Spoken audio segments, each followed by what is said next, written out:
Hello बच्चों, आज हम पढ़ेंगे वाक्य भेद रचना के आधार पर। रचना का मतलब होता है बनावट।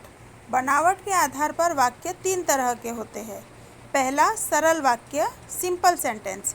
इसमें सिर्फ एक ही काम, क्रिया जो हो रहा है उसमें कोई और, लेकिन, की जैसे शब्द नहीं जुड़ते।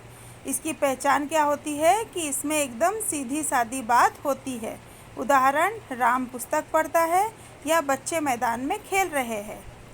इसकी टिप देखिए, वाक्य चाहे कितना भी लंबा क्यों ना हो, अगर मुख्य क्रिया यानी कि मेन एक्शन एक ही है तो वह सरल वाक्य है। यह इसकी पहचान है।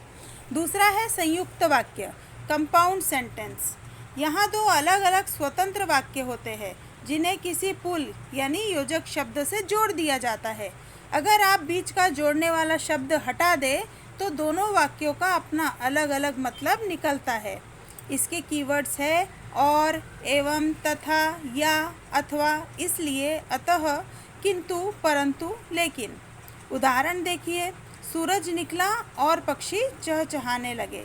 यहाँ सूरज निकला और पक्षी चहचहाने लगे दोनों अपने आप में पूरे वाक्य है। तीसरा है मिश्र वाक्य यानी कि कॉम्प्लेक्स सेंटेंस। इसमें एक मुख्य वाक्य होता है और दूसरा उस पर निर्भर यानी कि डिपेंडेंट होता है, यानी दूसरा हिस्सा अपने पहले हिस्से के बिना अधूरा लगेगा। इसकी पहचान क्या है कि, जो, क्योंकि, जितना उतना, जैसा वैसा, जब तब, जहाँ वहाँ, यदि तो। उदाहरण, अध्यापक ने कहा कि कल छुट्टी है।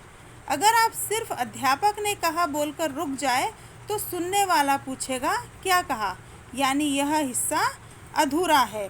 तो यहाँ पे आपने वाक्य भेदों को समझा। उम्मीद करती हूँ कि आपको समझ आया होगा। ऐसे ही और अच्छी चीज़ों के लिए आप मेरा चैनल सब्सक्राइब कर सकते हैं।